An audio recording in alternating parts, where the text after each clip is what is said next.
When you look back over this season and just the dip in offensive production, what's the biggest factor in that, you think? How do you analyze it? I'll definitely, I do and I will.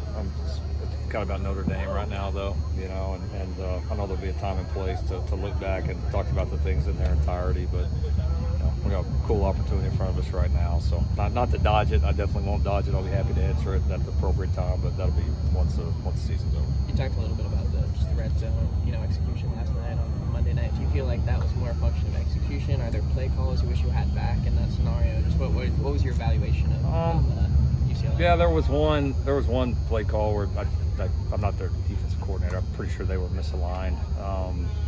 That had we recognized it, we could have done better. Everything else was, kind of there. We just didn't, we didn't make plays, and so, that's on us too. We all own in it. The calls, the coaching, the execution, we all own in it. We had some opportunities to make them, but we got to go make them. We got to coach better and execute better down there. Coach, what can fans expect on signing day in general going forward here this last month recruiting? A lot.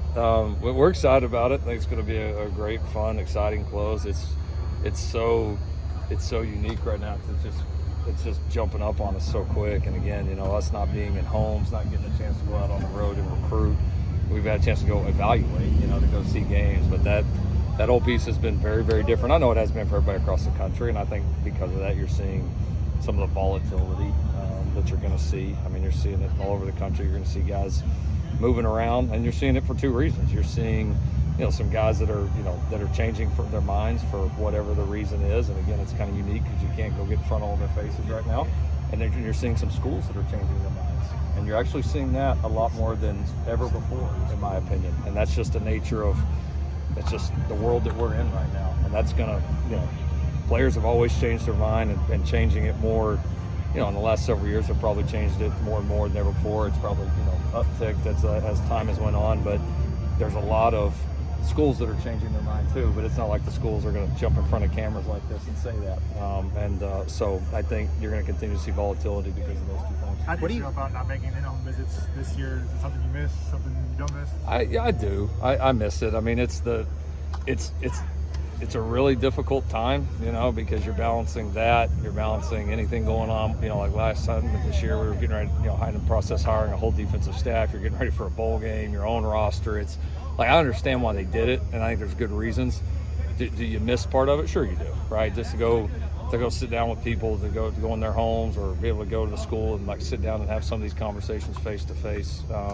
Yeah, we're all used to doing it. We don't really know anything different. So I think for all of us that have been in it for a while, it feels it's pretty unique. You're pretty bullish. Go ahead. The offensive line seems to be playing just more confidently, just in general. What do you feel like the turning point was for that group?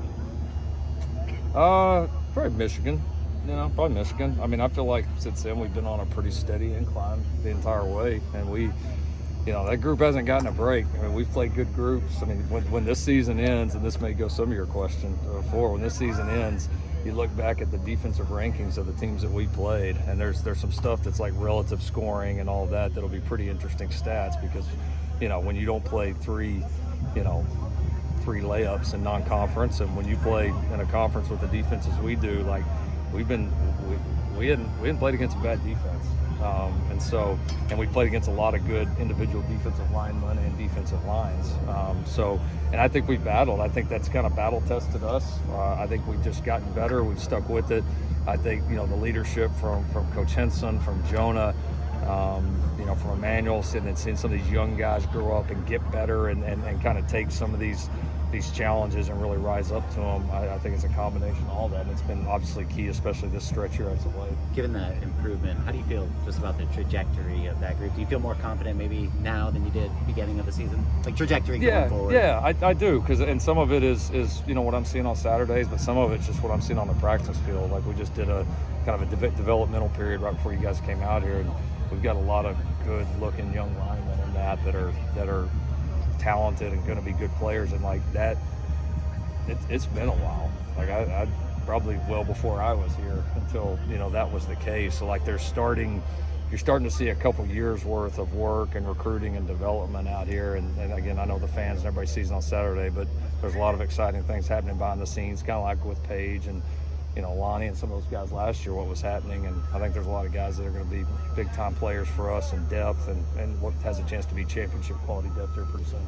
Knowing just the quality of the defenses that you guys have faced this year in the Big Ten, I know you're focused on Notre Dame this week, but just thinking about the trajectory of this program moving forward, is there more of a desire to keep kind of bringing in offensive talent next year? Do anything a little bit different offensively to try and adjust to that, or what's your mindset there? Hard to say right now. I mean, it's some of that's going to depend on, what all happens with our current roster, and we have some guys. We'll have a few guys obviously that have decisions to make on, if they go pro or they stay and play another year. Not a ton, but we got a couple guys that have those decisions. So, we'll just see. Obviously, we're going to try to, we're going to try to get the right talent in here. We're going to try to continue to build some of these position groups, especially, O-line and tight end have been one that we have really tried to revamp in our time here. And I think we're proud of the progress we've made and excited about what's there in the future. And whatever it's got to be. I mean, it's sure, you always want to bring in talent. It's just, kind of at what positions and where do you need it to be successful. And I'm comfortable being successful, whatever it takes, whatever personnel groupings it is, however we play, that doesn't even really matter to me. I just want to do what's best. And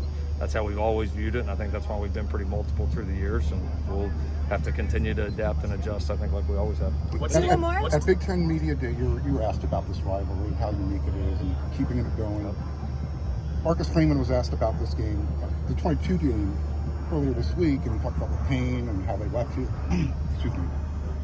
How are you driving this game home this week, based on the way this season's played out? How much more significance is it taking on this year?